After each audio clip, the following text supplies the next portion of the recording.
messieurs, Lenny Bruce.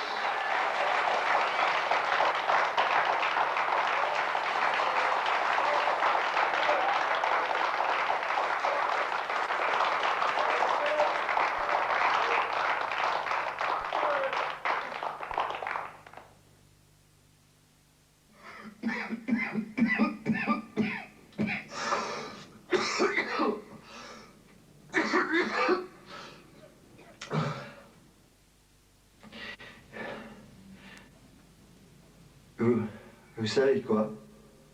Je vais vous raconter leur truc.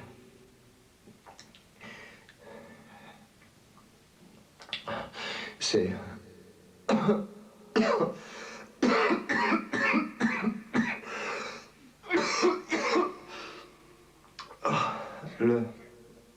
Leur truc, c'est indécent. Décent.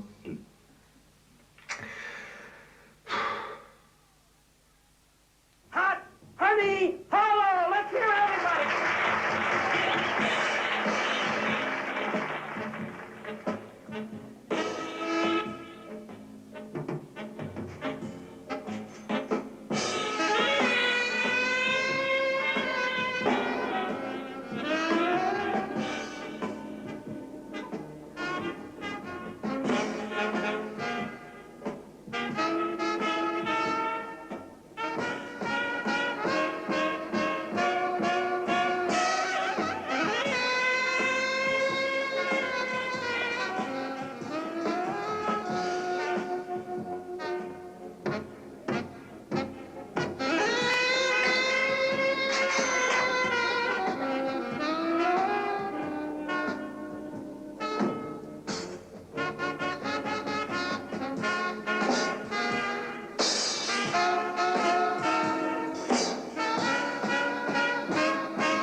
C'est moche, hein? Ah, c'est con, hein? Ah, pour une fois que vous aviez l'alibi d'assister à un striptease dans une salle de théâtre sans devoir mettre les pieds dans un buis. Oh, que c'est con. Oui, oui, mais c'est comme ça qu'on finit par souffrir d'éjaculation précoce ou bien d'impuissance. C'est con, hein? Et sûr qu'il devait avoir un joli petit cul. Ma main au feu. Puis d'ailleurs, je vois pas pourquoi je parierais, cette fille-là, je la connais très très bien. C'est ma femme.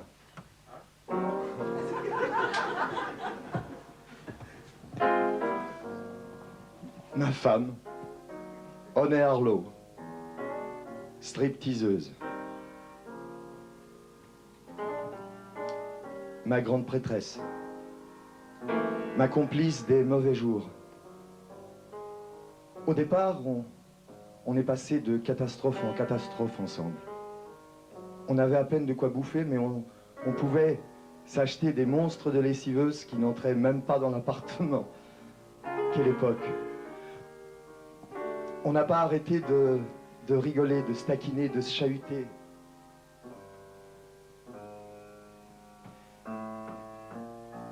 Et on s'est aimé.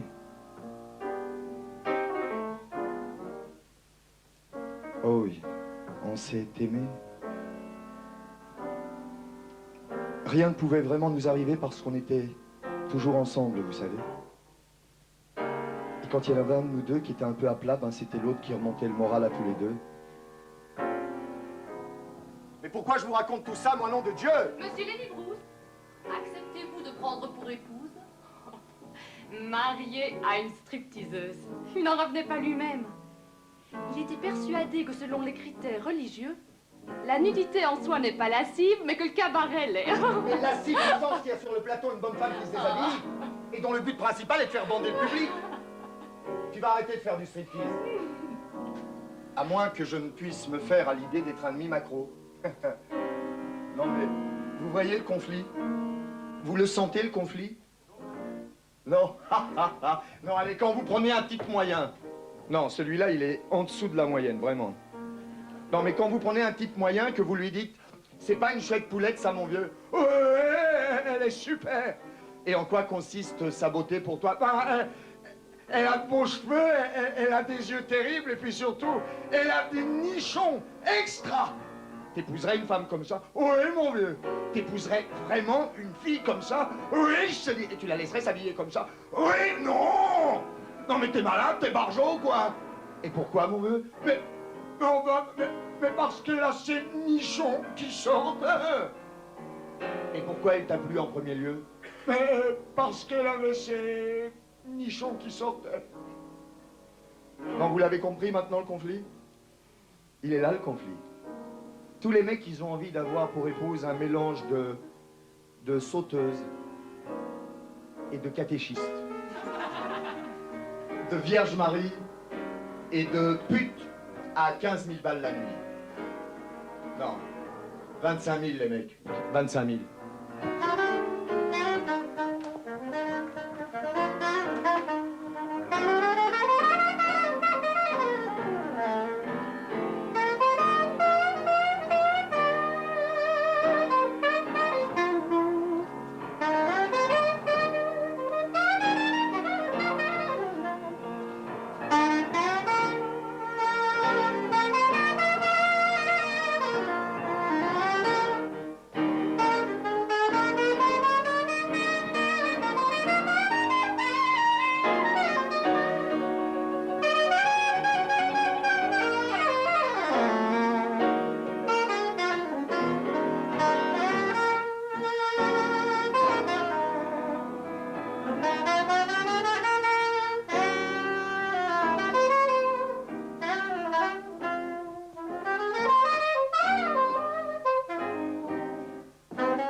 J'ai décidé de faire du pognon.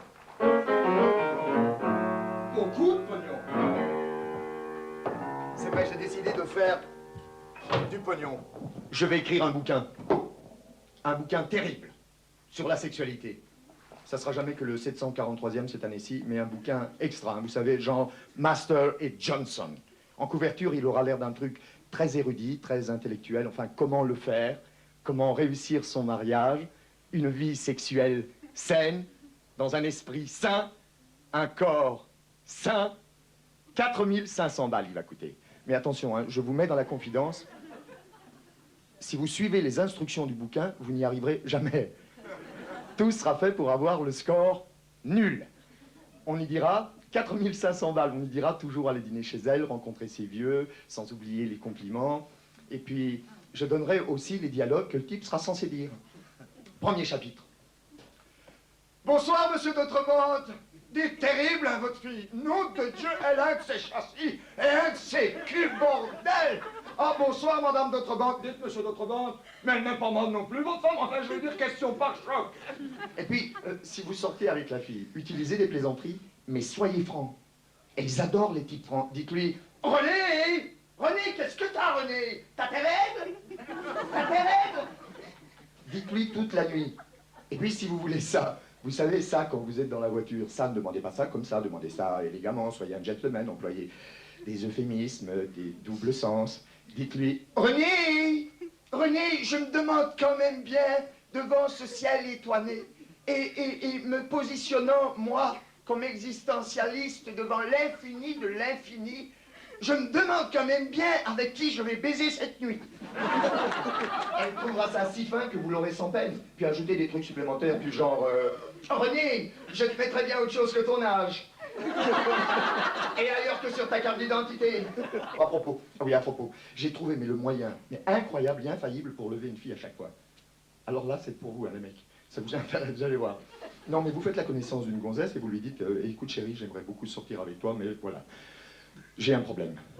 Je sais que tu ignores tout de mon problème, mais Enfin voilà, je le fais avec personne. Je suis célibataire, c'est comme ça que ça doit rester. Comme ça, tu sais tout de suite qu'il n'y aura pas de rapport sexuel entre nous. Je te le dis aussi parce que une ou deux fois, je suis sorti avec des filles et elles m'ont dit mais enfin, pourquoi tu l'as pas dit, t'as caché la soirée et tout le reste. Non mais, évidemment, 1 heure plus tard, qu'est-ce qui va se passer? Oh, on dit mais comment ça se fait que tu le fais avec personne? Non mais écoute, je n'aime pas en parler. Arrête. Non mais c'est la première fois hein, que j'entends dire qu'on le fait avec personne. Non mais je l'ai fait, mais pas depuis des années. Pourquoi? Non écoute, je te dis, je n'aime pas parler de ça. Mais à moi tu peux le dire. J'adore écouter les problèmes des autres. Bon, d'accord.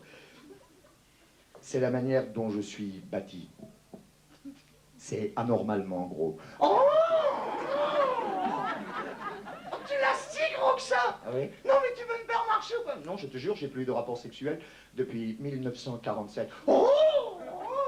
Et quelle a été la réaction à la dernière fille avec qui tu... Elle est à l'hôpital depuis... Non! Tu veux me faire marcher ou quoi? Non, je te jure. T'as jamais été la voir? J'aurais pas osé, son père m'attend toujours pour me faire la peau, puis j'ose même pas porter de short en public. Oh! Et elle est grosse comment? Non, écoute, je te dis, je n'aime plus parler de ça, essayons de l'oublier, non. Oh, je peux la voir! Et voilà, vous savez... vous l'essayerez, hein. Vous savez, nous avons tous été éduqués dans une culture de ce qui devrait être. C'est-à-dire qu'on nous a tous appris des conneries. Mais si au lieu de ça, on nous avait dit, voilà les gonzesses, voilà les mecs, c'était simple, non? Mais au lieu de ça, on nous a raconté des salades, mon vieux. Mais si au lieu de ces salades, on nous avait dit la vérité, ben je crois que nous tous ici, on serait un peu moins dans la panade.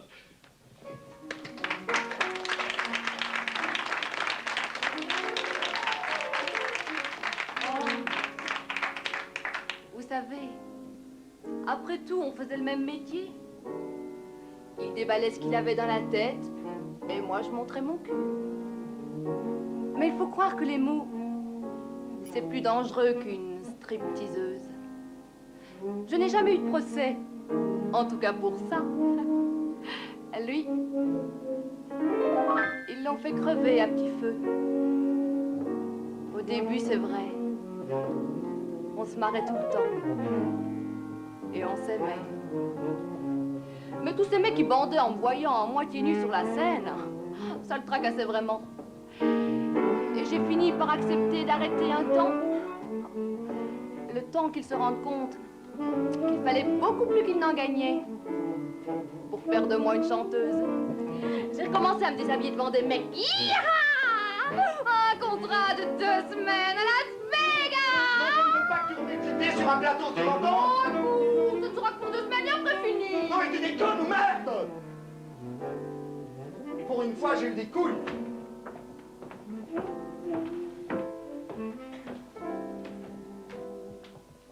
Elle m'a quitté. Non, il y avait pas que ça. Il y avait aussi le fait, enfin, je ne peux pas voir passer une dame sans... Hein? Quoi, qu'est-ce qu'il y a, les mecs? Hein? Non, que celui qui n'a jamais trompé sa femme... Mais attendez, c'est pas fini. Qui n'a jamais trompé sa femme, ou imaginé, rêvé, pensé tromper sa femme, me jette la première pierre. Bon. Y a pas de quoi construire le mur de Berlin, hein? Allez, sans blague. Monsieur, vous allez... Non, vous... Il s'est trompé de salle, ce monsieur, c'est pas vrai. Non, sans blague, vous allez pas me dire... Ça, c'est le moment le plus difficile. Quand je regarde un type, ils sont tous là en train de... Non, pas moi, mon Dieu, pas moi. Non, je sais pas. C'était ma sœur qui avait les places, c'est pas moi qui aurais pu. Et puis les dames, les dames à côté faisant « Oh, il est marrant plutôt, non ?» Qu'est-ce qu'il va faire? Qu'est-ce que tu vas répondre, chérie, hein? Il va y avoir des explications ce soir. Non, monsieur, vous n'allez pas me dire que vous n'avez jamais imaginé, je sais pas moi, flotter le cul de votre secrétaire. Non? Oh, oh, oh, oh. Vous n'allez pas me répondre, hier, il y a un type qui m'a dit je ne travaille qu'avec des hommes, moi. Hein? Vraiment. Ou bien, si c'est pas votre secrétaire, je sais pas, moi, c'est la bouchère, la pharmacienne. C'est déjà mieux, là. Ou bien une vendeuse dans un grand magasin. Non, vous êtes peut-être, si c'est monsieur, ou si c'est pas monsieur, c'est peut-être un autre. Vous passez peut-être tous devant les cinémas cochons en faisant « Oh, mamie, mamie, viens-moi, je veux pas voir tes mères, vraiment !» Non, mais sans blague. Est-ce que vous croyez vraiment, maintenant, que nos dames, elles nous comprennent? Je crois qu'il y a beaucoup de mariages qui ont foiré, du moins dans ma génération, parce que nos dames ne savent pas que nous sommes différents. Oui. Nous parlons le même langage, mais nous sommes différents. Par exemple... Non, non, madame. C'est... Oh, je suis sûr et certain, c'est paradoxal avec ce que je viens de dire, mais qu'il n'y a aucun type de cette salle qui a jamais trompé sa femme. Enfin, vraiment l'a trompé. Oui, mon vieux. Mais seulement nos bobonnes, nos dames. Nos dames, elles s'imaginent qu'on les a trompées. Pourquoi? Parce que pour elles, tromper, ça signifie, ça je le sais, ça signifie faire des câlins, faire des coussi-coussi, embrasser, dire des mots d'amour, caresser. Il faut au moins un tout petit peu aimer quelqu'un, non? Oui, évidemment.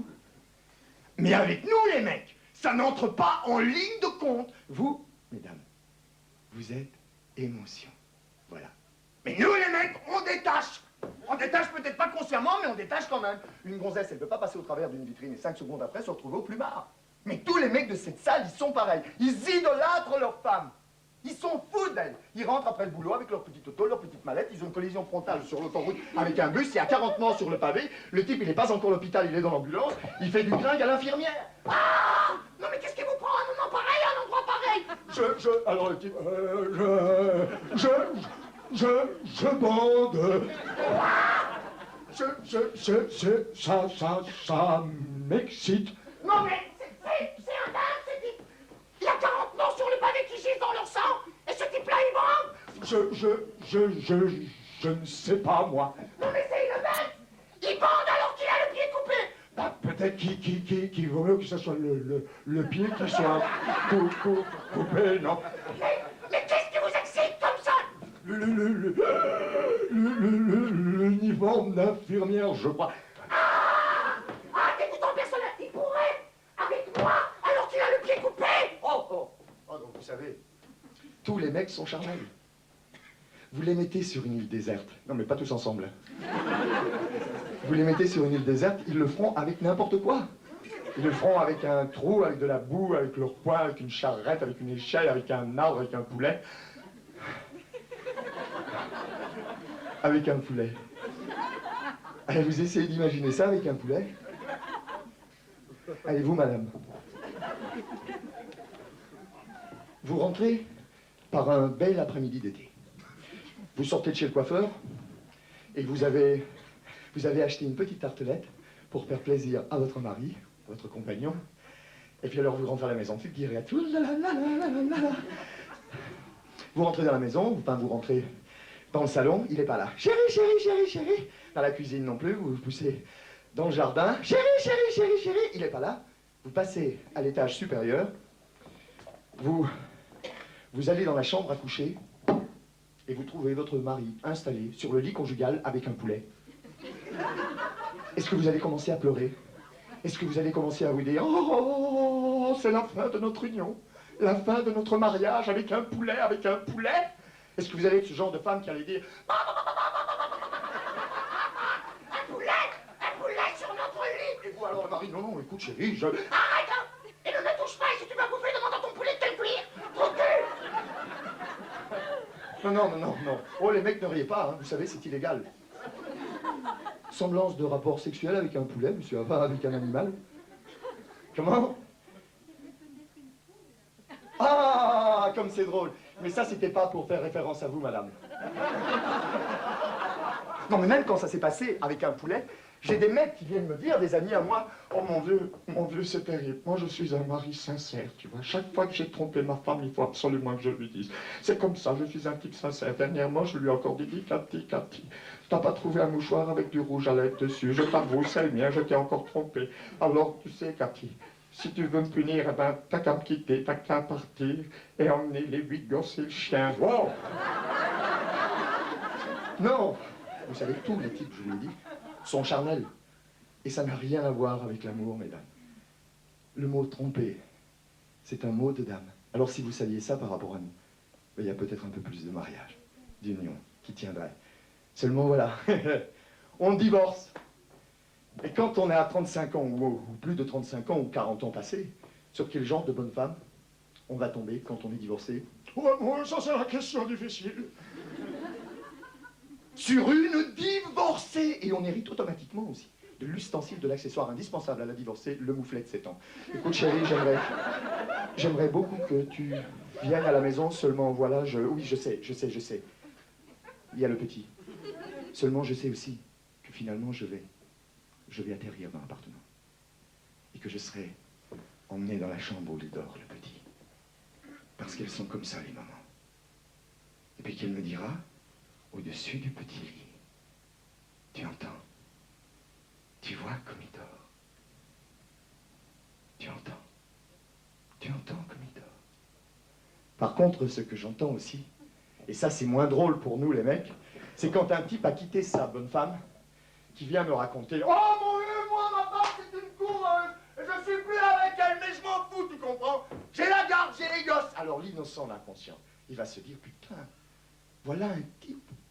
Il aime tellement ces mots, il a affronté les tribunaux, les juges, pour être avec eux. Mais moi, je sais ce que ça signifie, la garde. La garde, ça signifie prendre sa revanche. C'est ça que ça signifie, la garde. Prendre sa revanche sur Bobonne. Prendre sa revanche sur la poule. Parce que c'est elle qui vous a quitté. Ah, évidemment, on peut pas dire tout net, je veux les gosses parce que je veux ma revanche! Combien salope! Non, la structure là-bas, c'est... Oh mon Dieu, je suis allé chez elle. Le gosse, il était, mais mouillé. C'est pour ça que je le veux avec moi, tu comprends? Il était mais dans un état mouillé. Il y a 8 jours, j'y vais. Il était, mais mouillé. C'est pour ça que je veux avec moi, tu comprends? Il va finir par se noyer, ce pauvre petit. Et puis c'est une coureuse. Comment ça, une coureuse? Elle va dans les bois. Elle fait du jogging, elle apprend à faire le marathon en faisant cuire des patates sous la cendrée. Mais non, elle couche avec des mecs. Oh, c'est dégoûtant. Et oui, elle le fait devant les gosses. Oh, mais je m'en fous, tu comprends? J'ai la garde, j'ai les gosses. Non, mais tu es un type formidable. Mais comment tu fais des... Tu bosses 8 heures par jour, et puis en plus, tu bosses pas ici à côté, t'as tes heures de déplacement. Comment tu fais, dis-toi? Ah ouais, t'as une babysitter? Non, je le mets chez mes parents. Oh, mais si la garde, ça signifiait au moins, je prends, j'élève, j'éduque, je torche le cul, je paye les factures, j'aime. Je rentre directos après mon boulot pour être avec la petite sans boire un pot avec mes copains. Pour lui faire à manger, pour la câliner, lui raconter des histoires et la mettre au lit en l'embrassant. Je me lève une demi-heure plus tôt le lendemain matin pour lui faire ses tartines et la mettre dans le bus. Non, c'est... Je la mets chez mes parents, mon Dieu! Mais t'aimes vraiment de la merde. Parce que votre mouflet, il est beaucoup mieux avec sa maman, non? Même si elle couche, si elle baise avec des mecs différents toutes les semaines, qu'avec ses grands-parents. Parce que pour un môme de 6 ans, il n'y a vraiment rien de drôle de se retrouver dans une maison où tout s'éteint, à 7h15 le soir. Parce que les vieux, ils sont toujours en train de lire, et des journaux vraiment pas marrants, plein d'économie, de politique, ou bien de regarder des émissions à la télé, et des émissions pas marrantes du tout, toujours en rapport avec les mêmes journaux. Et puis, ils sentent pas bon. Et puis, il n'y a vraiment rien de drôle d'aller fouiller dans le tiroir de son grand-père quand on a 6 ans.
Dans la salle.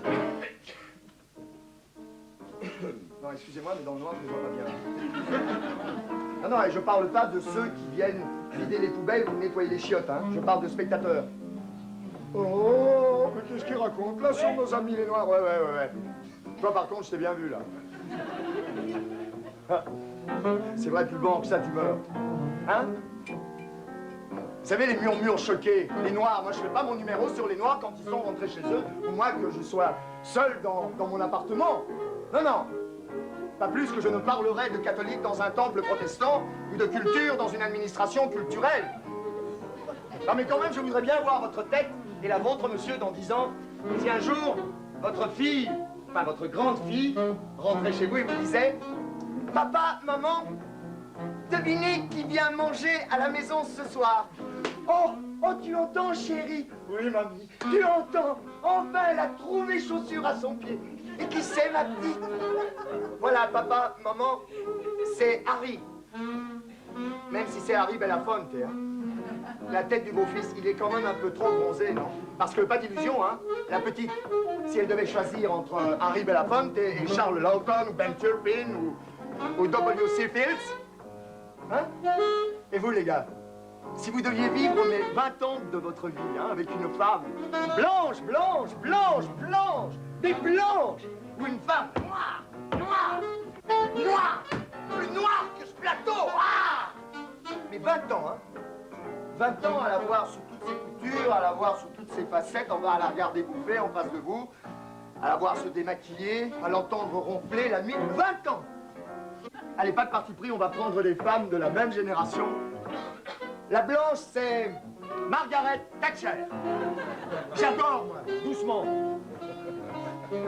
Et la noire, c'est Diana Ross.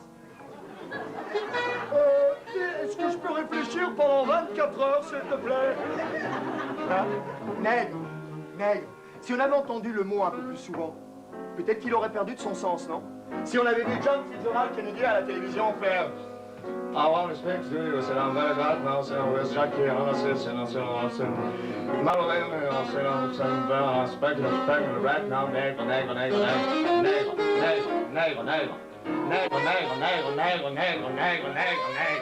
nègre. Jusqu'à plus soir, vous savez, nègre. Jusqu'à ce que vous, les spectateurs, nègre.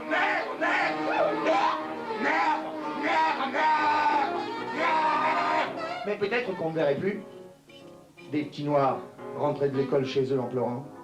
Mais mon Dieu, mais tout le monde a sa tête de turc. Oui, déjà l'expression, hein. Tête de turc. Hein? Mais vous savez, moi, les intrus de ma génération, c'était les Irlandais. Alors les Italiens faisaient... Vai, Giuri, pitutulando, ma... Va, irlandesi, oh!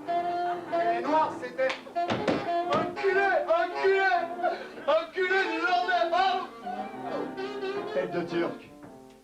Et le pire, c'est quand même le murmure discret, vous savez. Ils arrivent. Ils arrivent. Vous savez qui a dit ça?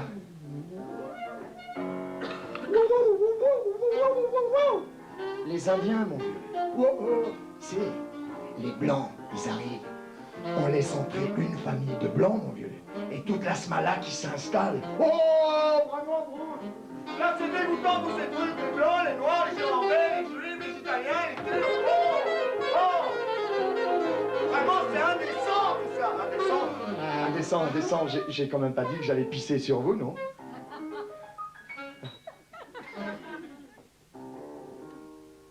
Vous me donnez des idées. Si je le faisais. Je vais le faire. Ça ne se fait pas. Oh! Il y a une dame qui va comprendre en sortant d'ici. Bien. Le plus difficile dans cette opération, c'est de choisir son côté. Vais-je le faire à gauche? Vais-je le faire à droite? Alors ils sont comme ça. Ça va déjà mieux là, quand je suis ici. C'est monsieur qui sourit. Je vais le faire au centre. Comme ça, je pourrai éclabousser et la gauche et la droite. Bien. La seule chose, ça pique un peu aux yeux.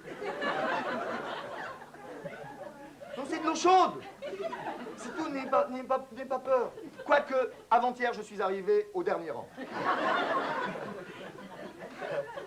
Bien. On va y aller. Alors, pas d'appareil photographique dans la salle, s'il vous plaît. Des coups, le petit oiseau va sortir. Hein. S'il vous plaît. Si vous saviez combien de litres d'eau je bois avant. C'est incroyable. C'est pas facile, vous savez. Prenez ma place. Enfin, pas vous, madame. Bon, on y va. Ça vous fait penser à personne comme ça? Oh non, mon Dieu, il avait sa main beaucoup plus haute. Bah oui, il avait peut-être beaucoup plus grande aussi. Non, mais comme ça, vous saurez d'où vient l'expression « se rincer l'œil ». Vous savez à quoi on reconnaît les Juifs? Je vais vous montrer.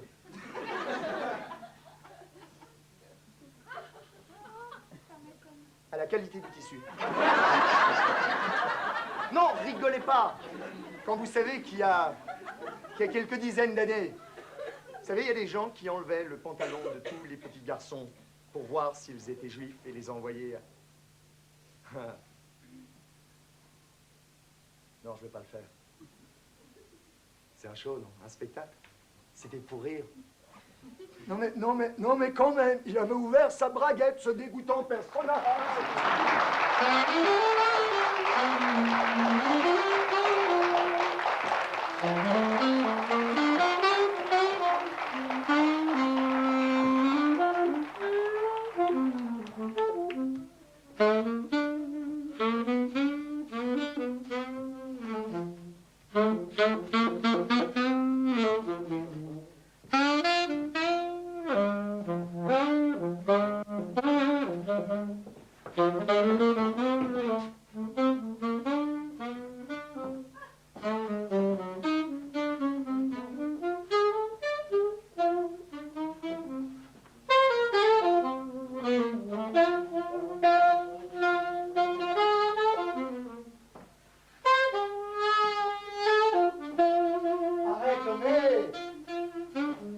Mal partout! Obsédé sexuel, nymphomane! Si quelqu'un entendait, de quoi, moi? Eh bien, d'une femme sensible et délicate, qui m'excite plus que toute autre femme que j'ai pu connaître ou aimer. Ah, t'es toi! Alors, avec le journaliste du Time, ça s'est bien passé? À ton avis? Comme ça. Monsieur Bruce, êtes-vous un comique écœurant? Pourquoi vous appelle-t-on un comique écœurant? Cela ne vous fait rien d'être qualifié de comique écœurant. C'est une étiquette qui est due au manque d'imagination et de créativité des journalistes et des critiques. Tu sais, en Angleterre, il y a un comique qui possède une qualité chaplinesque très nette.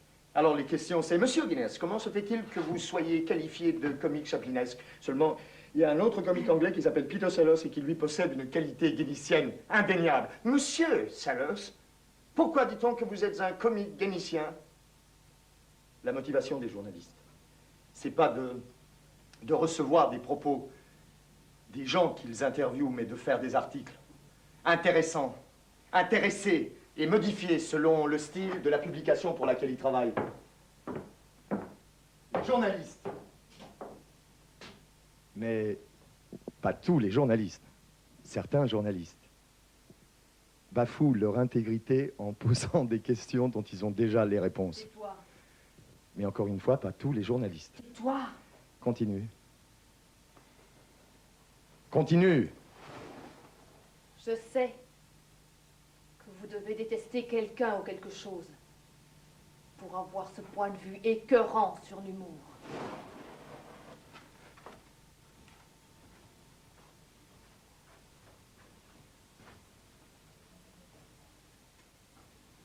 Non mais la façon dont je parle,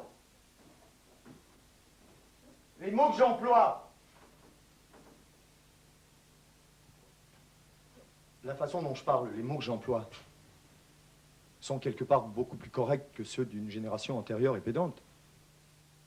Vous savez, si moi je vois une bonne femme qui est dans une vitrine, en train de faire un certain métier, je vais lui dire « Ça, mon vieux, c'est une pute !» Mais des gens d'une autre génération viennent me dire « Monsieur Bruce, vous êtes grossier et vulgaire. » Pardon, qu'est-ce que j'aurais dû dire? S'il fallait vraiment spécifier, vous auriez pu dire prostituée.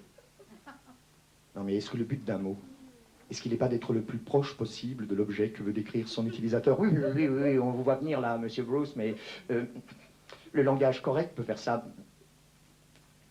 Pute n'est pas correct. Et prostituée, est-ce que c'est pas devenu trop banal? Est-ce que le mot n'a pas perdu de son sens quand vous dites d'un type qui fait une exposition de peinture Oh! Oh, il a prostitué son œuvre, il a prostitué son art. Est-ce qu'il peut encore écrire? Ah non, mon vieux, il a prostitué toute sa vie. Et mettre en scène? Est-ce qu'il peut encore mettre en scène? Non, mon vieux. Il a prostitué toute la profession. Alors le mot pute et le mot prostituée, ça n'a plus du tout le même sens, n'est-ce pas? Parce que si le même bonhomme rentrait dans un bouge et demandait « Je voudrais une prostituée à 15 000 balles !» un auteur barbu risquerait de se pointer, ou bien une critique hystérique. Non, mais allant de pair avec cette notion de comique écœurant, le grand cri, c'est quand même « Oh là là là là, les gars, mais qu'est-ce qu'il est advenu des comiques sains du temps jadis, hein? Tous ces rigolos qui donnaient du bon temps à tout le monde, qui faisaient rire toutes les familles, tous les petits garçons, toutes les petites filles, qui ne devaient pas prêcher, qui ne devaient pas recourir à la démolition en règle de la religion, ou bien des pouvoirs, ou bien s'appuyer sur cette musique de nègre.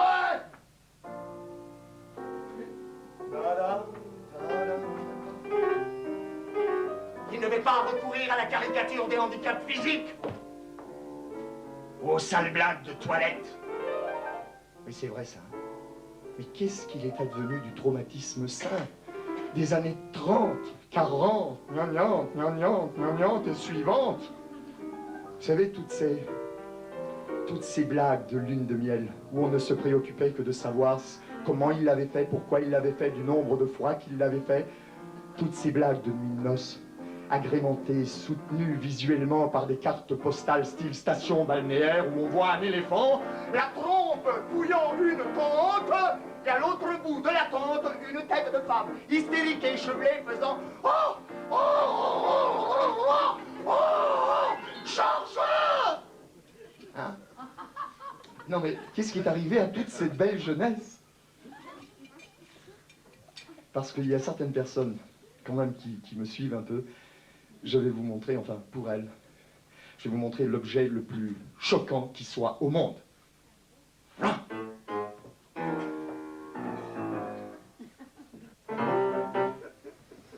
Ah! Oh là! C'est choquant et c'est lourd! Attention, que les âmes sensibles ferment les yeux et s'accrochent à leur fauteuil.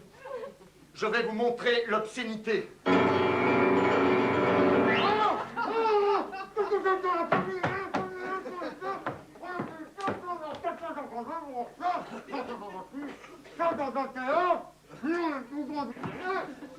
Non, un cabinet.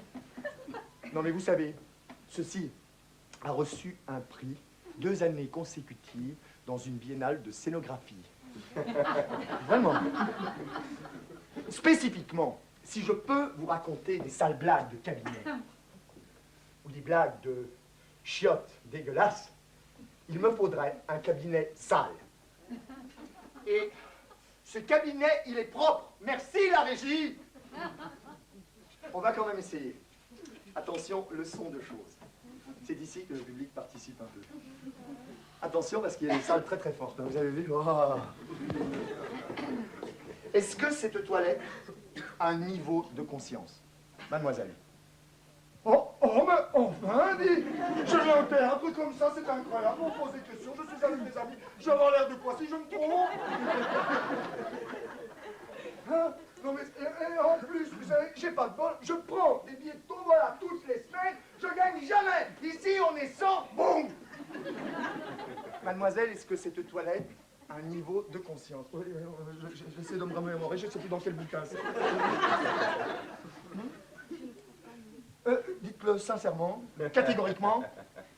C'est un peu normand tout ça. Je vous aide là. Allez, les gens du premier rang, vous pouvez vous tenir les coudes et lui montrer. Comment? Bien! Non, il me dit ça très sérieusement. Non, mais c'est très très bien. Non.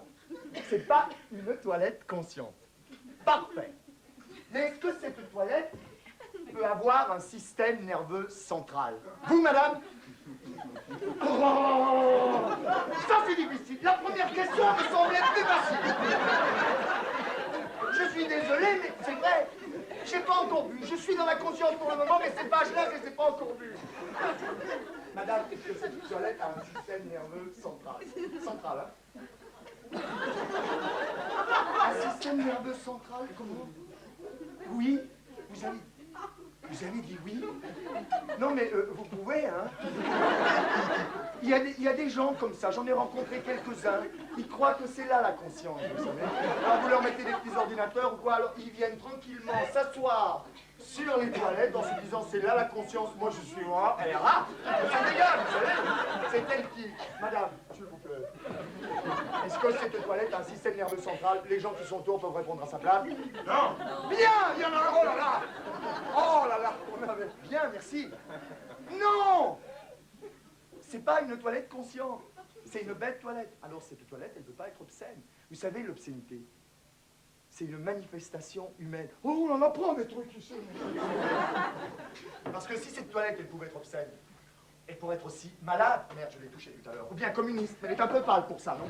Ou bien camée pleine de trous, vous savez. Ou bien les trois à la fois. Mais non, c'est une bête toilette. Attention, je vais risquer quelque chose que je ne réussis pas tous les jours. Ah! Elle n'était pas aussi propre que ça. Merci encore une fois à la régie. Non, vous savez, c'est une bête toilette. Vraiment. Mais malgré ça, il y a des gens qui continuent à me dire « Hé, Bruce, vous avez l'air intelligent. Merci. Comment se fait-il que vous continuiez à essayer de nous choquer avec vos sales blagues de toilette, vos sales blagues de cabinet? Et vraiment, ça me tracasse beaucoup. Et une nuit, je parvenais pas à m'endormir, j'étais dans ma chambre d'hôtel, il était 4 heures du matin, et ma chambre est devenue mais blanche, blanche, d'un blanc divin, vous savez. Et j'ai eu la révélation, comme Saint Paul sur le chemin de Damas. Lui, il est tombé de son cheval, moi je suis tombé de mon lit. Je me suis adressé, j'ai couru au fond de ma chambre, j'ai ouvert la porte qui donnait sur le couloir. J'ai couru au fond du couloir, j'ai ouvert la sale petite porte et j'ai gueulé « Sale toilette, puante, chiante, merdique, communiste, taré, traîtresse !» Merci, mon Dieu. Merci. À partir de maintenant, je ne ferai plus rire mes contemporains en utilisant cet objet immonde et meul. Non, mais comment se fait-il qu'il n'y ait pas de loi pour nous protéger de toi et de tes semblables, nous, communauté décente? Allez, retourne d'où tu viens. Retourne d'où tu viens.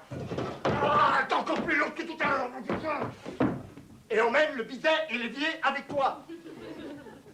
Même si leurs noms sont aussi dégueulasses. Qui vit avec des chiottes est un drogué des commodités.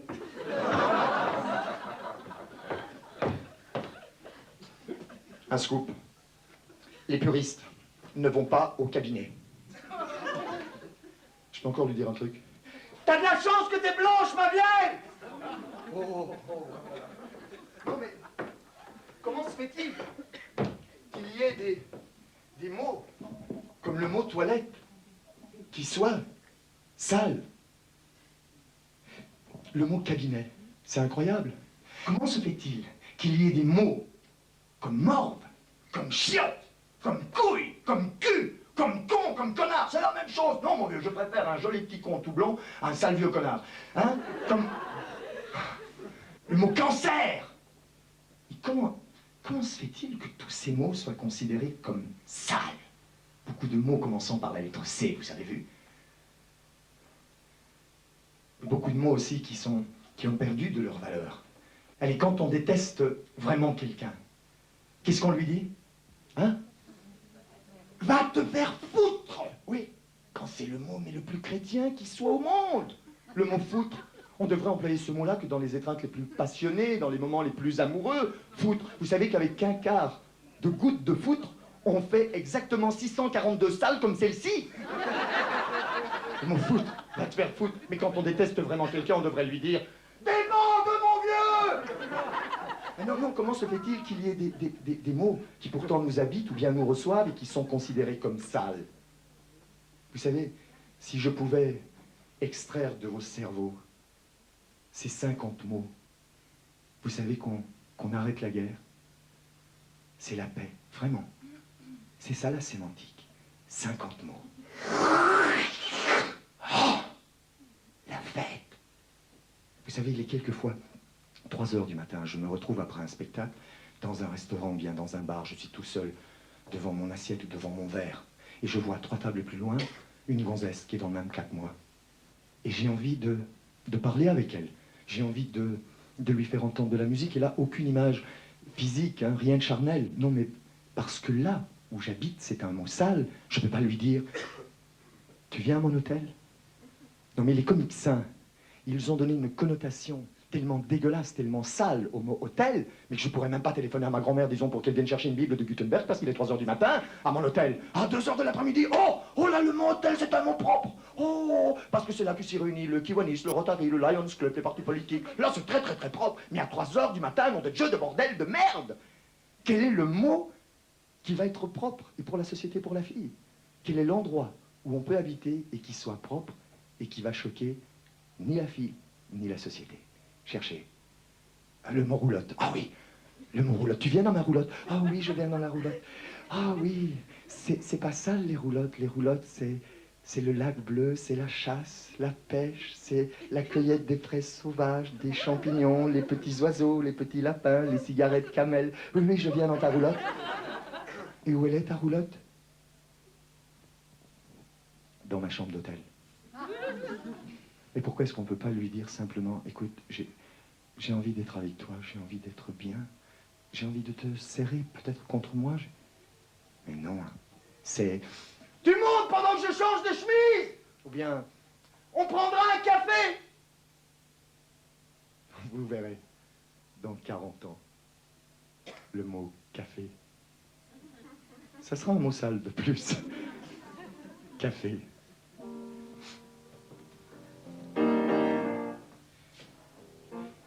« 50 mots, les mecs. 50.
piano et au sax, Vincent Lose, Charles... Non, merde.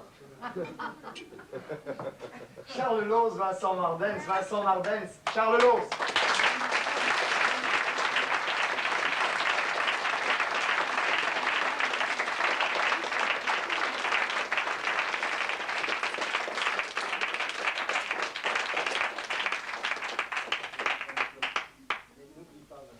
N'oublie pas, il faut laisser cet endroit aussi propre qu'on l'a trouvé en entrant. Oui, oui.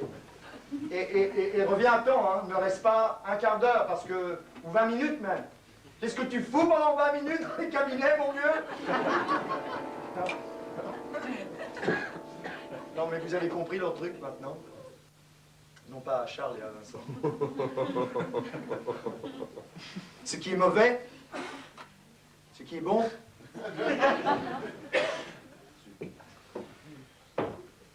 Ce qui est bon, ce qui est mauvais. Non mais comme ça, je l'ai touché 2 fois. Non, vous savez, c'est valable pour tout. Hein. C'est valable, on l'a vu, c'est valable pour les mots, pour les actes, c'est aussi valable pour la loi. La loi maintenant. Oh là là. Après les chiottes, la religion, la loi, mais ça va s'arrêter où ton truc, dis-moi-le? Nous, à 11h30, on aimerait bien que ça soit fini. À 11h30, c'est l'entracte. Oh. Non, j'en ai pour 2 minutes avec la loi. Ouais, on dit ça, et puis... Vous savez, il y a une chose que j'ai jamais pu comprendre, c'est comment il se faisait qu'il y ait des actes qui soient bons à un moment donné, et puis mauvais à d'autres. C'est peut-être, et ça va vous paraître peut-être un peu simpliste, mais regardez, un type, il va tuer, il va buter un autre mec, il va se retrouver aux assises, Normal, vieux. et il va faire de la tôle. Ouais, c'est logique. Bon, mais pendant la guerre, le même bonhomme, il a buté 50 adversaires, et on l'a décoré pour ça. Vous savez qui fait ça? Ça, ce sont les anciens combattants, les vétérans, avec leurs médailles. Oh, doucement, hein. Oh, les vétérans, là. Rangez vos médailles, vos grands cris, parce que moi aussi, je l'ai faite, la guerre. Ah, oui, je l'ai faite. J'ai vécu le débarquement en Sicile. Anzio, Salerne. Et je l'ai vu de près, la guerre. Alors, j'ai le droit d'en parler, non? À la guerre, on a tous les droits. Tuer. Violer. Mourir. Bon. Surtout ça, hein. C'est légal. C'est même bien vu, tiens. Ah, mort pour la patrie. Tué légalement par l'autre camp. Ah, je peux vous dire que j'en ai vu des morts. Et je peux vous dire aussi que le mélange de sang et d'eau salée, ça fait toujours bleu. 8 types comme ça, qui tombaient dans l'eau. Suivi de 12 autres. Suivi de 40.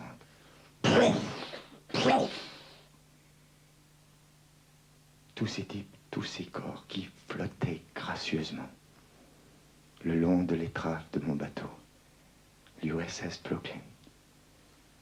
Tous ces jeunes mecs de la force aérienne qui, quelques mois auparavant, disaient « Oh mon Dieu, qu'est-ce que je te sers? De la super ou de la normale? René, s'il te plaît, n'oublie pas mon pantalon à la teinturie. Moi, ils m'auront pas. Mon oncle est magistrat. Vera, s'il te plaît, Vera, je vais ranger toutes mes affaires dans des cartons et les ranger dans le placard de la petite chambre. S'il te plaît, Vera, je ne veux pas que quelqu'un touche à mes affaires. Hein. Vera, tu m'entends, s'il te plaît? Ne te contente pas de me dire oui. Je ne veux pas que quelqu'un tripote à mes affaires. Ces affaires, tes affaires, les tiennes, vos affaires. On se soucie tous, n'est-ce pas, de nos affaires. Nos papiers, possessions. Et tous ces corps qui flottaient. La tête heurtant le côté tribord. Ah, je peux vous dire qu'en voyant tous ces corps neufs, tous ces jeunes cadavres, j'ai compris à quel point le matérialisme était une belle moquerie de la vie. Un jour, Vera, elle recevrait le télégramme, lui annonçant la bonne nouvelle, et quelqu'un irait fouiller dans les affaires du type, en se disant, Mais pourquoi il a voulu garder un tel bazar, ce mec? Et puis, les affaires passeraient dans la cave. Et 3 ans après, comme Vera n'avait que 22 ans, elle trouverait un autre mec. avec qui elle vivrait. Et elle referait sa vie. Et le type irait dans la cave, sortirait les affaires et les jetterait sur la rue comme si c'était devenu de la merde. Et je suis sûr et certain aussi qu'à titre posthume, l'autre, il aura encore reçu une médaille, une affaire de plus qui serait plus là pour conserver. Oui, mais c'est la loi de la guerre, ça. Oui. Je sais. Mais moi, je trouve ça indécent. Indécent. Qu'est-ce qu'il y a? On roupille, hein?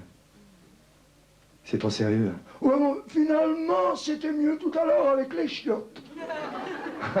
Ah, c'est ça qui vous... Ouais, pour un vendredi soir, si ça avait été un dimanche matin ou un lundi après-midi, on ne dit pas, mais pour un vendredi soir, la mort, c'était quand même pas dégueulasse. Bon, d'accord. Alors, je vais vous en montrer de l'indécence, hein? De la vraie indécence. C'est ça qu'il vous faut, hein? Oh, les petits yeux porcins qui se rallument. D'accord, je vais vous en chercher de l'indécence. Ah. Tout seul, là? Ça, c'est... Non, ce ne sont pas des affiches électorales. Oh. Voilà. Voilà de l'indécence. À la 1, à la 2 et à la 3. Oh! Oh, non, mon vieux, ça indécent plus maintenant. On voit ça partout maintenant, sur les murs, à la télévision, en publicité, même les émissions pour enfants, on voit ça, mon vieux. Et sur les plages aussi. Non, vous savez que dans ce pays, la législation est telle que si on voit un nichon comme ça, ou deux même, c'est mieux. Et si on voit, c'est vrai, sur la plage, vous pouvez. Mais attention, ils ne peuvent pas bouger. Vous pouvez bouger, mais eux pas. Alors, mesdames, si vous voulez faire du basket ou du hockey sur la plage, vous avez dans ce pays intérêt à avoir la poitrine d'un petit garçon de 8 ans. C'est comme ça dans ce pays. Surtout pas comme celle-ci, non. Et vous savez aussi que dans ce pays, où ceci est mis en vente libre, des bouquins comme ça, mais encore, pas n'importe lesquels, ici, il y a une censure, mais terrible. Si on voit un peu trop, vous savez, entre les cuisses. Là, le rose. Ah, ça, c'est interdit. Alors, il y a un bonhomme, dont c'est le métier. Vous savez ce qu'il fait? Il met en couleur. Mais la chatte de toutes les gonzesses qui sont un peu entrouvertes. Ah, il gagne un pognon fou. Pourquoi il est payé à la pièce, mon vieux? Mais non! Il est payé parce que ça le dérange, vous savez, tellement il envoie, il n'y arrive plus très bien, alors Bobonne lui a demandé le divorce et tout. Et vous savez aussi que dans ce pays où toujours ceci est mis en vente libre, mais les gens n'achètent pas ça comme ça, vous savez. Il n'avait qu'à aller dans une librairie. Il y a un coin réservé pour toutes ces brochures, Penthouse, Playboy, Playman, MyFilm, Neve. Enfin, ils y sont tous, gros tiges, Belfond, beau cul, gros nichon. Est-ce que vous avez déjà vu un gars s'amener et dire « Oh, patronne, je voudrais bien un gros nichon ce mois-ci !»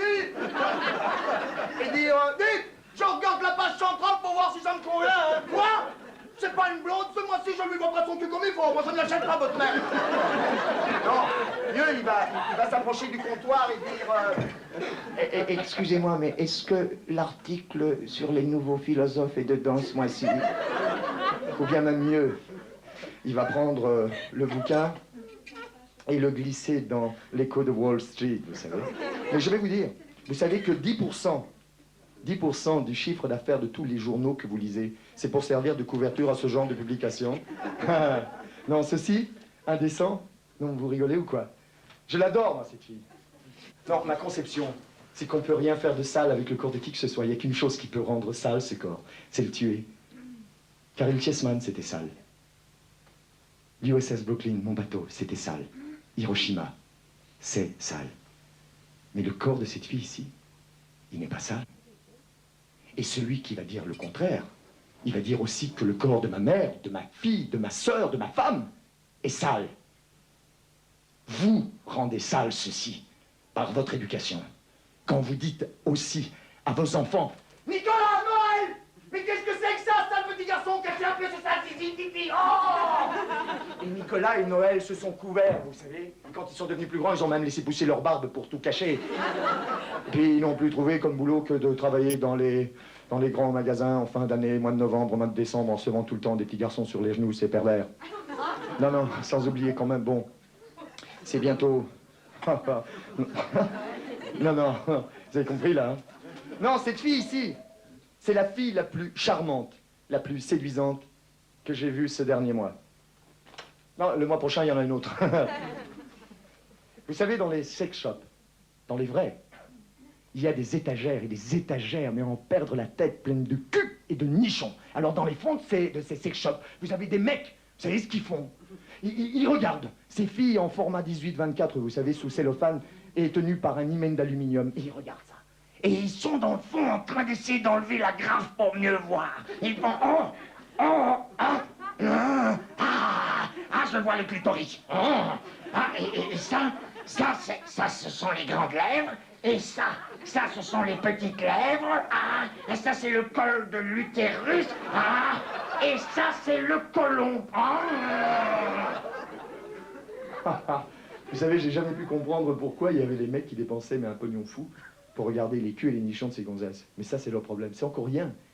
Mais il y a des mecs, vous savez, ils se contentent pas de regarder ces filles en papier. Un jour, ils vont prendre votre sœur, mademoiselle. Ou bien votre femme, monsieur. Ou bien votre fille. Et ils vont aller dans un terrain vague et ils vont aller la violer. Mais comment se fait-il? Et là, les statistiques sont là pour le prouver que tous les obsédés sexuels qui violent vos filles, vos femmes ou vos sœurs, ils se contentent pas de les violer, qu'ils les bousillent après qu'ils les tuent. Et qu'ils ont constamment de bons antécédents religieux, peut-être qu'ils provenaient d'une famille où le père, en bon moraliste, avait coutume de dire Je ne veux pas! Je ne veux pas que ma famille, que mes enfants voient des photos de traîner à poil! Il n'y a pas de traîner à poil qui court autour de la maison. Et tout le monde se couvre. Et le petit dernier aussi, en disant, mais à quel point ça peut être érotique? Érotique au point que mon père est assez con pour dire à ma sœur, Nathalie!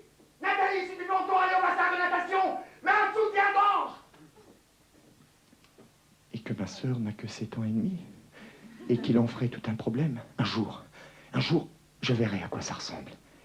Et si c'est aussi dégueulasse, aussi sale que mon vieux l'a dit, je tuerai. Je tuerai, ou bien je mettrai le feu à une salle de spectacle comme celle-ci parce qu'on y aura vu des culs et des nichons, et tant pis s'il y a des gens qui crèvent à l'intérieur. Amenez-moi le prochain obsédé sexuel, je vous le montrerai à tous les coups. Mais pourtant, celui-là, il avait de bons antécédents religieux. Je sais. Et maintenant, ils vont payer les intérêts. Comment se fait-il? Mais qu'on nous apprenne constamment ces conneries.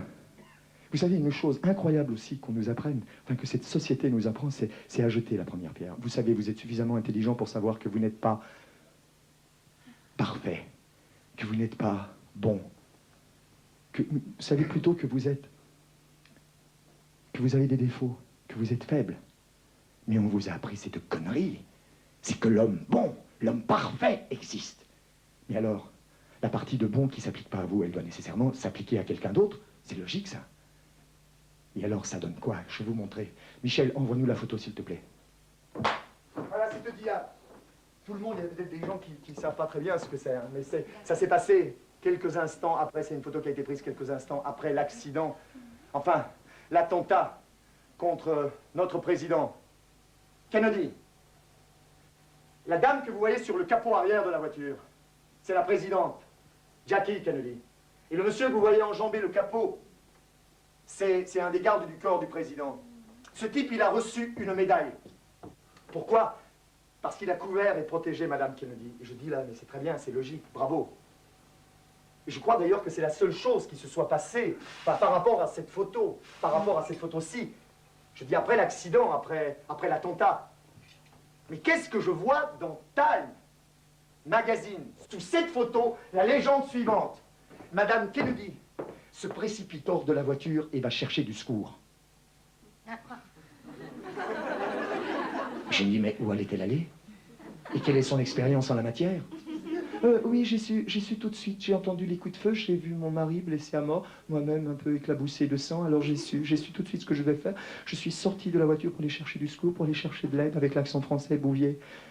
Non mais je dis, c'est de la connerie, non? Alors pourquoi le garde du corps, lui, il a reçu une médaille? Parce qu'on l'a aidé à monter? Non, c'est pour ça. C'est pour cette raison que je trouve cette photo écœurante, choquante. Parce qu'elle nous apprend un mensonge. Parce que vos filles ou vos sœurs, si un jour leur mari se fait buter, et qu'elles ne pensent qu'à une chose à ce moment-là, c'est à foutre le camp, parce qu'elles ont peur, la trouille, comment elles vont se sentir par rapport à ça? Viles, hein? Merdique, sale, parce qu'elles n'auront pas fait comme cette bonne, comme cette brave Madame Kennedy qui est restée, et puis merde! Elle n'est pas restée. Tout ça, c'est des conneries qu'on ne cesse de nous raconter pour que nous tous, ici, nous continuions à suivre les exemples de ces mensonges, de ces conneries qui n'ont jamais existé. Et les premiers qui suivent ces exemples-là, ben, ce sont les présidents des jurys qui vous bouclent, ils vous accusent. Moi, je ne trahirai jamais mon pays. T'as déjà été mis à l'épreuve, mon vieux. Non, mais je le sais. Je ne trahirai jamais mon pays. Powers, c'est un traître, vous savez, Powers. C'est le bonhomme qui avait vendu les secrets à l'Union soviétique. Powers est un traître. Si je suis juré, je le boucle jusqu'à la fin de ses jours. Cette pomme pourrie, cette crapule, ce sale type. Je lui sais la première pierre, moi. Moi, je suis un Américain honnête et loyal. On peut me donner les secrets, je les ai ici. Je les ai sur moi, je ne trahirai jamais mon pays. Quoi? Ils ont pris le type qui était avec moi, ils lui enlèvent son pantalon, je me fous éperdument de ce qu'ils lui font. Moi, je ne trahirai jamais mon pays.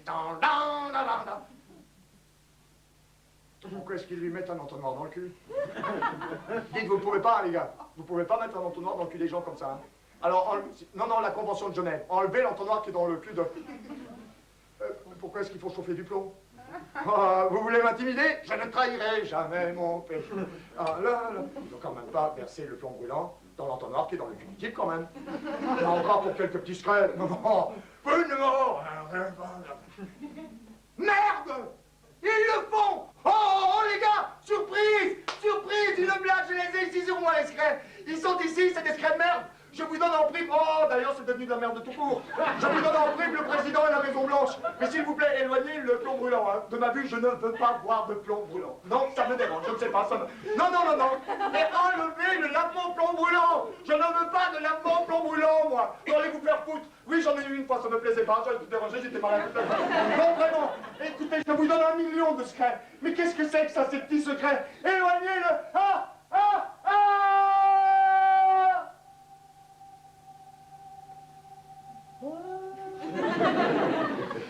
Il y a encore des gens qui ont cru que... Non, mais si vous êtes prêts, s'il y a des gens dans cette salle qui sont prêts à recevoir le plomb brûlant, le lavement plomb brûlant dans le cul, oui? Bon, ça c'est la question la plus ridicule de la soirée. Non, mais s'il y a des gens qui sont prêts à le recevoir, après, vous pouvez blâmer Powers, ou bien cette traînée ou ce voyeur. Mais en attendant, les gars, ayez un peu de pitié, non? Ayez de l'indulgence. Vous savez, c'est comme ces PD. Tiens, il n'avait pas encore parlé de cela. Bah oui, des folles, des tapettes, des dingues, des perverses, des instituteurs. Est-ce que c'est pas un pléonasme d'ailleurs de dire pervers instituteurs? Non, si on leur foutait un peu la paix aussi. Non pas aux instituteurs, hein, aux PD. Vous savez, la presse bien pensante, elle a dit à un certain moment, mais comment se fait-il? Ces mecs, ils ont été arrêtés, ces PD. Et puis maintenant, ils enseignent à nouveau. Mais enfin, comment il se fait que la haute autorité des écoles, elle les a pas virés une bonne fois pour toutes? Mais peut-être qu'il y a 2 systèmes d'éducation, vous savez. Il y a 2 façons de voir les choses. Il y en a qui disent, ben mon vieux, mais s'ils enseignent encore, mais parce que ce sont de bons profs, qui font bien leur boulot. Et puis jusqu'à preuve du contraire, il y a aucun gosse qui est rentré de l'école en disant « Papa, aujourd'hui on a fait de la géographie pendant 10 minutes, et puis après on a appris à faire un pompier pendant 20 minutes. » Hein? Non, mais il y a des gens qui pensent autrement, qui disent ouais, mon vieux, là n'est pas le problème. Moi, je suis parent, j'ai un enfant, mon vieux, j'ai peur. Ces types, c'est des pervers, non? Ils ont un passé, ces PD. Qui sait s'ils vont pas recommencer dans l'ardeur de leur passion, peut-être ils vont pervertir mon enfant. Ah ouais, ça c'est votre opinion. Moi, je suis juif. J'ai vécu toute ma vie, vous savez, dans la hantise des instituteurs catholiques. Vous connaissez les méthodes des missionnaires. Alors j'ai une petite. Et j'ai peur pour mon enfant. Vous savez, qui sait si dans l'ardeur de leur passion, ces instituteurs, ils ne vont pas pervertir mon petite, et leur fourrer une médaille de Saint-Christophe dans la main. Vous voyez, je peux toujours en revenir à la théologie. Mon Dieu, ça de la théologie? Tout à l'heure avec le chemin, la théologie, ça? Oui, vous savez, la seule chose que je sache, c'est que le Christ, il a pardonné. Et alors, bande de chrétiens, si vous vous dites ses disciples, faut faire pareil, non? Non. Vous vous souvenez aussi de ce qui s'est passé sous McCarthy? Il y a des auteurs communistes, il n'y a pas que ces auteurs, mais enfin je vais prendre l'exemple des auteurs communistes qui ont été arrêtés, des gens comme Albert Lanz, Dalton Trumbo, Ring Lardner Jr. Ils ont été arrêtés pour une seule chose, parce qu'ils ont osé penser différemment. Ah, ils étaient communistes. Et moi je crois aux lois de ce pays. Et je dis, mais Mais mon vieux, ils sont pas en accord avec la loi alors. Eh ben, ok. Et ils ont souscrit à notre loi. Et ils ont passé toute l'année 1948 en tôle. 365 jours, 365 nuits à l'ombre. Et maintenant, ils ont fait leur temps, non? C'est terminé. Non, mon vieux. Il y a des gens qui veulent continuer à les poursuivre, à les persécuter, à pas leur foutre la paix, à les poursuivre, à les pourchasser. Mais alors, vous n'êtes pas des chrétiens. Si vous êtes des païens, moi je m'en fous, mais alors au moins il y a le courage de dire Nous, on n'est pas des chrétiens, on est des païens, ya. on va prendre ces types, on va les coller au mur. On va s'appuyer sur la Bible et sur le drapeau et...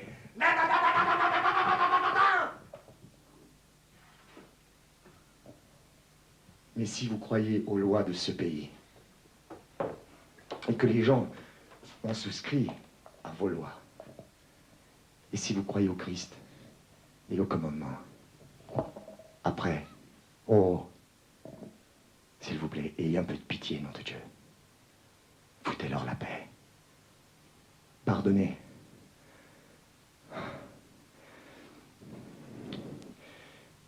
Je vais vous lire un poème. Un poème qui compte beaucoup pour moi.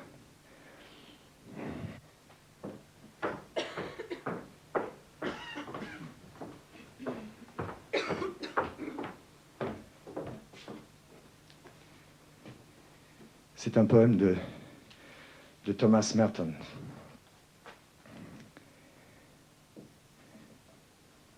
Je m'appelle Adolf Eichmann. Les Juifs venaient chaque jour pour ce qu'ils croyaient être une partie de plaisir sous les douches. Les mères étaient très ingénieuses. Elles emportaient les enfants et les cachaient sous des tas de vêtements. On a trouvé les enfants. On les a nettoyés. On les a mis dans les chambres. On les a enfermés. À travers les hublots, je les regardais plonger en chantant. Hey, mein Lieber, hey. On prenait leurs belles alliances juives. On ôtait leurs dents et leurs cheveux pour la défense stratégique. J'ai fait d'eux du savon. J'ai fait du savon d'eux tous. Et ils m'ont pendu en pleine cour de la prison. Les gens disent il fallait pendre Adolf Eichmann. Nein. Nein. Si vous reconnaissez la putasserie qu'il y a en vous tous, le fait que vous auriez fait de même si vous osiez vous connaître. Ma défense, j'étais un soldat. Les gens rient. Ce n'est pas une défense de dire que vous étiez soldat. C'est banal. J'étais un soldat. Un bon soldat. Je considérais l'effort d'une journée de travail consciencieux. Je considérais tout le travail que j'avais fait. Moi, Adolf Eichmann. Par les hublots, je regardais. J'ai vu brûler tous les Juifs. Je les ai vus se transformer en savon. Vous vous croyez meilleurs, vous autres, parce que vous avez brûlé vos ennemis à distance, à l'aide de missiles, sans jamais avoir vu ce que vous leur aviez fait. Hiroshima. Auf Wiedersehen.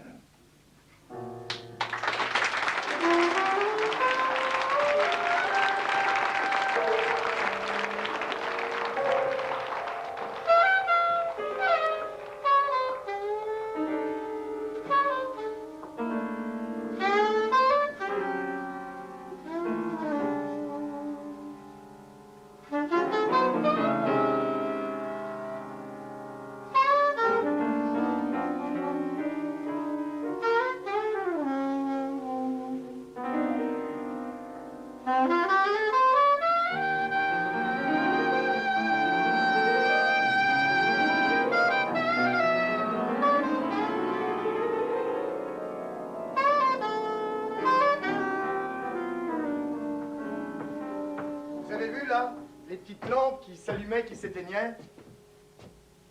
L'arbre de Noël, ben, c'était un signe de la régie. Chaque fois qu'on voulait m'annoncer que quelque chose s'était passé dans la salle. Chose que je vais aller dire d'ailleurs aux musiciens parce qu'eux aussi viennent d'être mis au courant.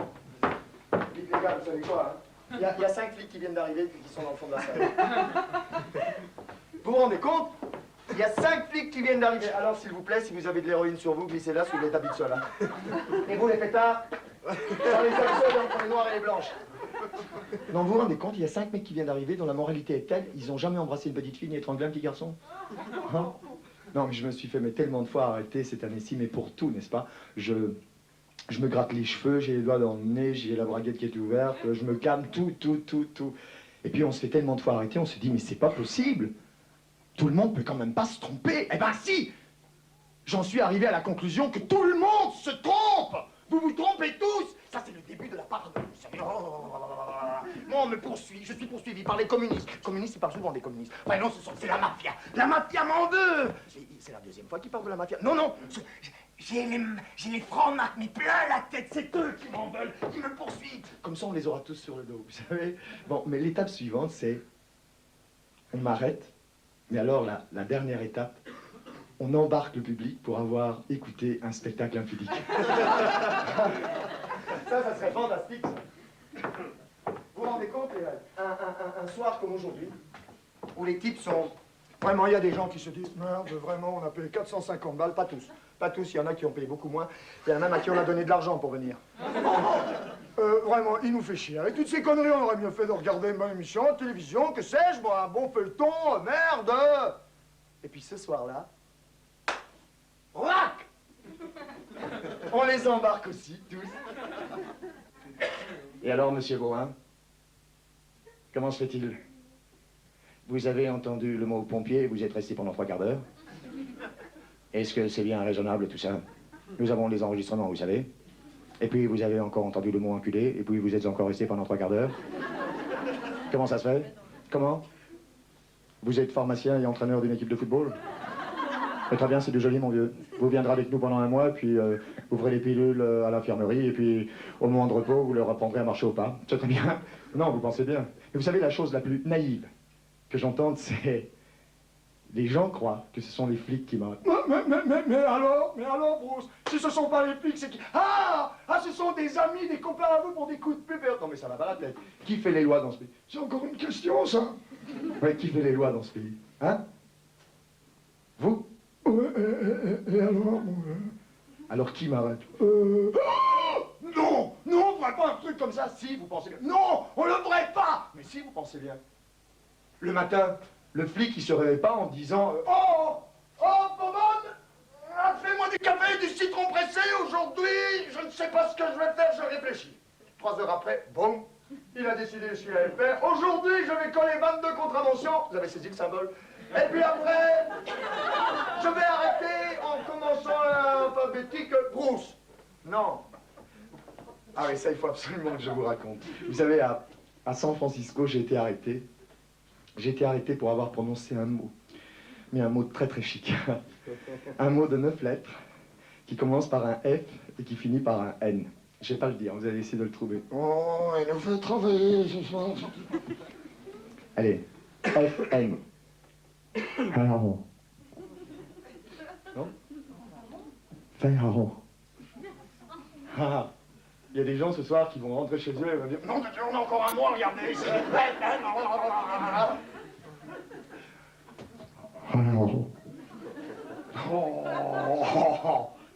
Vous savez que ce qu'on m'a dit dans les tribunaux, c'est que ce mot-là était couramment employé dans une pratique homosexuelle.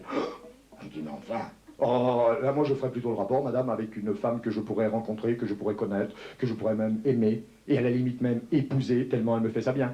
Faire... Mais je vais vous dire, ils sont obsédés par la pédérastie, vous savez, dans les tribunaux. Enfin, le truc, c'était que le sale Bruce avait dit à Mossad, on me met les menottes, on m'embarque dans une voiture de service. Là, il y a 2 flics, un type très cool, très correct, qui me dit, mon vieux, tu as violé la loi, tu as violé l'espèce, et voilà, au violon. Un autre, oh là là, un mec, mais d'un mètre 85, comme ça, dans les 160 kilos, avec une matraque, j'en avais jamais vu une pareille, tout rouge dans la figure, une vraie tomate farcie, le côté par sans moi, vous savez. Et il me fait, mon vieux, Tu sais quel mot tu as employé? J'ai une femme et des enfants. Je veux pas être impliqué mentalement dans cette merde. Je passe au tribunal, je prête serment, en face de moi, je retrouve la tomate farcie. Vous savez qui fait? Votre honneur, ce type, il a dit Pharaon. Oh mon Dieu! Oh mon Dieu, j'ai des enfants! Oui, votre honneur. Ce type, il a dit Pharaon devant des hommes et des femmes mélangés. Mélangés? Non, pas votre honneur, dans une salle de spectacle. Pharaon! Même l'avocat général, enfin le procureur, faisait... Mais ça ne m'étonne pas qu'il ait dit Pharaon, mais regardez-le, il a une tête à dire Pharaon. Et si on n'y prend pas garde, il redira encore probablement Pharaon. Il va le redire Pharaon. Et puis je me suis dit, mais ils prennent du plaisir à dire Pharaon. Même l'huissier, vous savez. Qu'est-ce qu'il a dit? Pharaon, Pharaon, non Pharaon, Pharaon, non Pharaon, Pharaon, non Pharaon, Oh, ta gueule, espèce de Pharaon! Il se hurlait comme ça dans le tribunal. Pharaon par-ci, Pharaon par-là, Pharaon. Oh là là là là là, nom de Dieu, nom de Dieu. Mais que c'est bon, hein, de dire fellation. Tribunal civil de la ville et de l'État de San Francisco, État de Californie. Les plaignants, les citoyens de l'État de Californie, prévenus Lenny Bruce. Monsieur Bruce, en donnant votre représentation le soir du 4 octobre au Jazz Workshop, à la suite de quoi vous avez été soumis à une arrestation, et en conséquence de quoi vous passez maintenant en jugement pour une accusation d'obscénité, aviez-vous l'intention d'éveiller l'intérêt lascif de qui que ce soit? Mais non, bien sûr. Non. Je vais vous dire, lascif, ça voudrait dire que par mes propos, j'aurais pu vous mettre, vous les mecs, dans un état de... Ou vous, madame, hein? Qui c'est, avec madame? Hein? Non, bien sûr. C'est pas ça, mais c'est à cause de ça que tous ces problèmes sont arrivés. Je vais vous lire un rapport d'arrestation.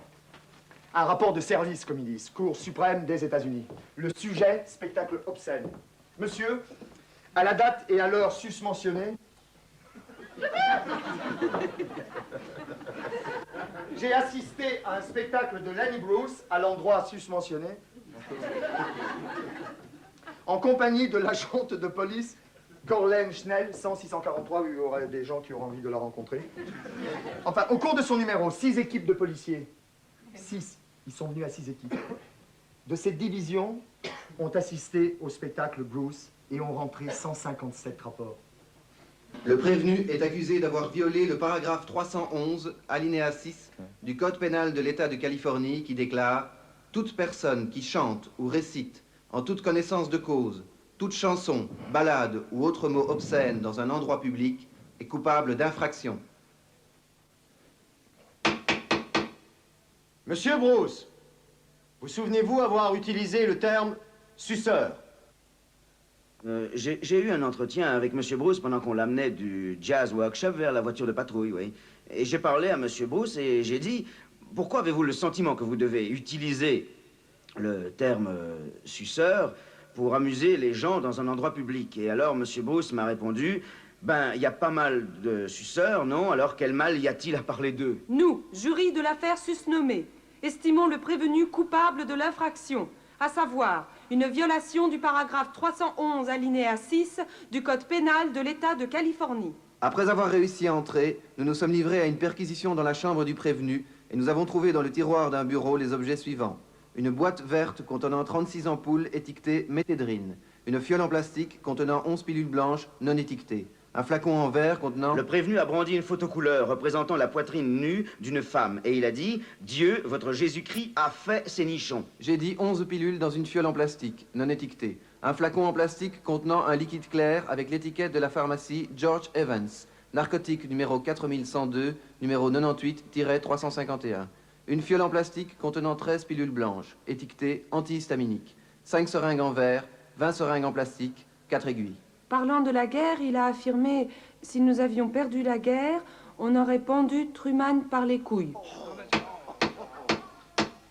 Brigade des narcotiques, sujet de la perquisition, Lenny Bruce, blanc, de sexe masculin, hôtel John Bartram, chambre 616, produits à saisir, opium, héroïne, démrol, morphine, codéine, dilodite, cocaïne, marijuana et toute autre pilule, poudre ou liquide. Parmi ces articles à saisir, avez-vous saisi de l'opium, agent Perry? Non, monsieur. Avez-vous saisi de l'héroïne? Non, monsieur. Avez-vous saisi du démrol? Non, monsieur. Avez-vous saisi de la morphine? Non, monsieur. Avez-vous saisi de la cocaïne? Non, monsieur. Un moment, dites-vous non pour généraliser? Le 24 octobre, il a dit Tout le monde saute tout le monde. J'ai baisé 3 femmes mariées et vous avez tous, à un moment ou un autre, baisé la femme d'un autre. Puis, parlant de Dieu et de Jésus-Christ, il s'est livré à une moquerie de l'Église catholique et d'autres organisations religieuses.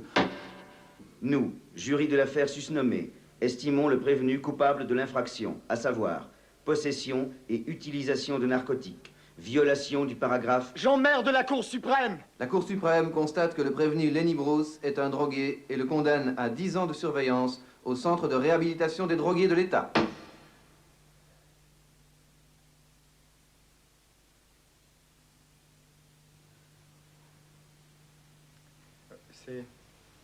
C'est vrai, j'ai des marques de piqûres au bras. Mais j'ai aussi des attestations, voilà. La méthédrine en ampoule de 10 cc, de même que des seringues jetables, ont été prescrites pour usage intraveineux selon nécessité à Monsieur Bruce. Et alors, le Jean 23 aussi, non? À la fin de sa vie, on l'a nourri par intraveineuse. Est-ce qu'ils sont venus le trouver en lui disant: Ah non, votre seigneurie, qu'est-ce que c'est que ça? C'est marre de piqûre au bras?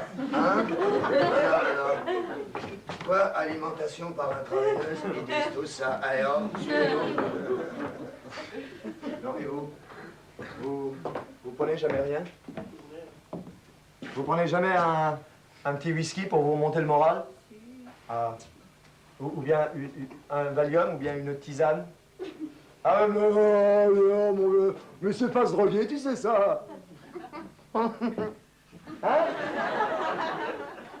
Et tous ces gens qui m'ont foutu au trou, là, ces jurys bien pensants, vous prenez jamais rien, pas un petit verre, pas une petite pilule? Oh là là là là là là là là. Ah, ces affaires civiles, c'est d'une facilité à côté de ces histoires de drogués. Vraiment, hier, pour m'endormir, j'ai dû prendre 5 somnifères et aujourd'hui, je suis dans un état. Je vois plus rien, je sens plus rien, j'ai les jambes qui... Prends de Cédexis, petite chérie. Qu'est-ce que c'est? Dexédrine, ce sont des amphétamines, tu vois. Mon médecin me prescrit ça. C'est contre la fatigue, contre la dépression. J'en prends tout le temps, tout le temps, tout le temps, tout le temps. Sauf quand j'ai mes... Alors je prends du Démérol, tu vois. Et c'est une petite pilule blanche et rouge. Qu'est-ce que c'est? Hein? C'est ma voisine qui m'a donné ça, qui paraît que c'est contre les nerfs. Ah non, ça c'est du Déprol, petite chérie. Prends plutôt ces phénobarbies. Oh, mesdames, s'il vous plaît. Qu'est-ce qu'on va faire de cet homme? Le verdict. Ah oui. Oh, le camé. Mais comment peut-on tomber aussi bas? Vous en foutez. Je peux crever dans mon trou, hein, c'est ça.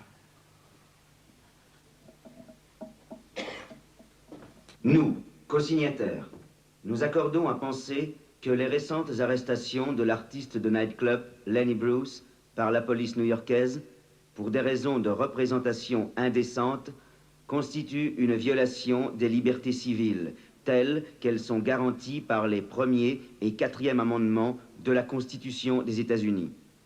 Lenny Bruce est un artiste populaire et controversé dans le domaine de la satire sociale. Les signataires. Et ce, dans la tradition Reinhold de Niebuhr, Swift, Rabelais théologien. et Twain.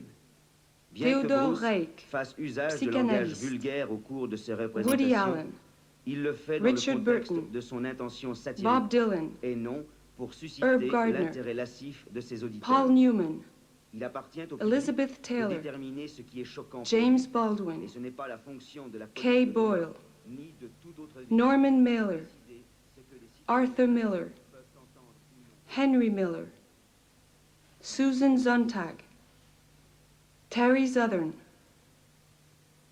Leroy Jones, Peter Orlovsky.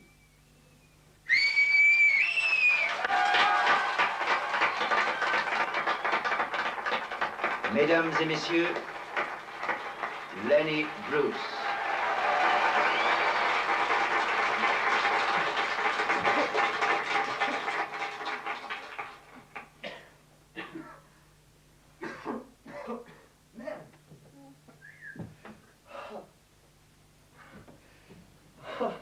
Vous savez, c'est...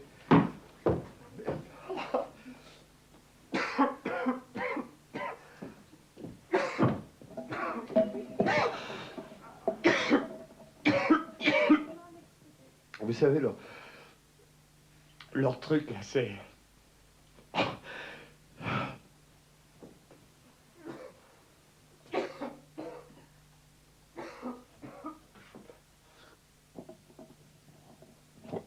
Leur truc, c'est... Décent. Indécent.